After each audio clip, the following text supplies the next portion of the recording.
Yes, growing up in a segregated area, you know where you're accepted and where you're not. Mm. So you made sure that you didn't go into the businesses, the restaurants, the theaters, what may have you, that the white. And we had nice theaters and restaurants which was operated by the blacks. Mm. So the town was more or less split. But my parents ran a restaurant and my mom ran a beauty shop and a barber shop.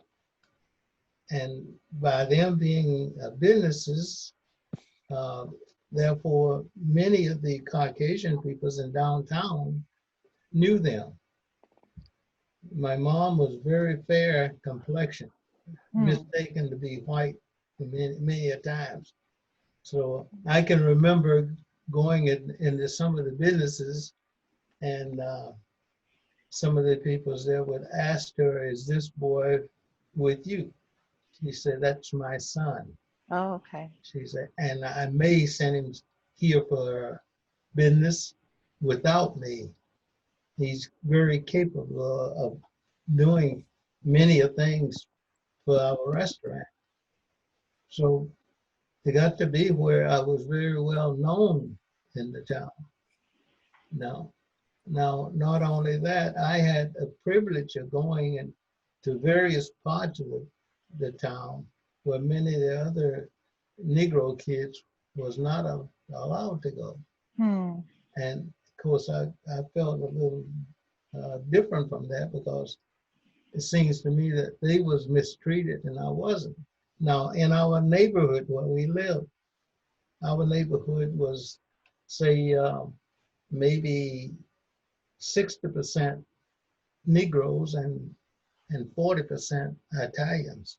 Hmm.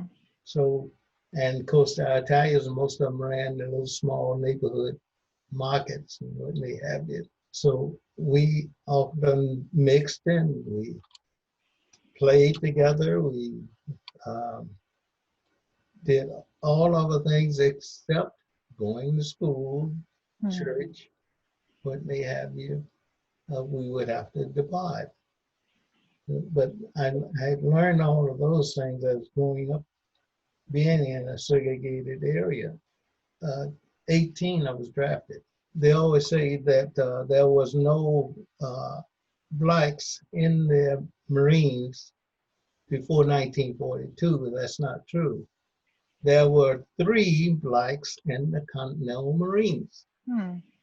and their names was Orange, George, and Hey You.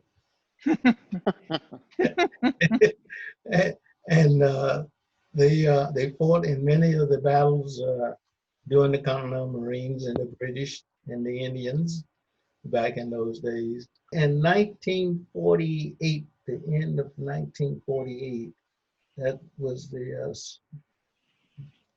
breaking up of the segregation in the Marines. And if you remember, that's very close to when the Air Force was established. And that's when they broke up the segregation completely in the military forces. The Army and the Navy did have blacks in the service back in the 30s, but not the Marine Corps. But 1942 Executive Order 8803 was the organizing of the Marines, Black Marines, at Malfa Point in Camp Lejeune, North Carolina. And you worked your way up in the ranks as a Marine in Yes, communications. yes, it wasn't easy. Mm-hmm. Uh, I spent 2.5 years in the beginning in the Navy, and then I transferred over to the Marines. And of course, it didn't make no difference whether you had been in the military before. You still was a recruit, Mm-hmm. and you was treated the same way as others. The DI would depend on you a little bit because you did have some military experience. So that helped quite a bit. But I And was for your service, you received the Congressional Gold Medal for serving as a Montford Point Marine, correct? correct. And the Congressional Gold Medal of Honor is something that your unit did doing while you was on active duty and awarded to you by Congress. I found in the service, if you are nice to anyone, I don't care who they are, if you find yourself, if you be nice to them, treat them just like you treat the others, you get the same treatment in return. You know, I think all three of our guests have really articulated that to me in pretty identical ways. And Louis, I didn't finish up with your story. You came to Anaheim and you told me about your neighborhood experience. And that was your theme. So really quickly before we move forward, I want to ask you, what happened in Anaheim? Okay, I moved to Anaheim in 1958. Still, segregation was in various places. Anaheim was very segregated, if you didn't know that. And there was many whites that didn't like blacks moving into the neighborhood. Mm-hmm. And so when I moved in, about maybe a month after I was there, and many of the whites found that I was living there, my wife began to get phone calls, and it told her that you are not wanted in this neighborhood, and we would like for you to move. So she told me when I came from base, I was at Camp Pendleton at the time, and she told me, so I went back and explained to my commanding officer I need some time off, and I took 2 or 3 days off, and the phone call came in, and I answered, and as I say, being nice works. It's got the same thing. Well, when are you going to move? And my question were, I hadn't planned to move. And they said, well, we have a group there, and we have planned to pay you X amount of dollars to move. Well, at that time, the house I bought around $15,000. Right. And I said, well, if you want me to move, then can you bear the expense? And they said, oh, yes, we'll pay you what you pay for your house. I said, no, you pay me what I asked you for.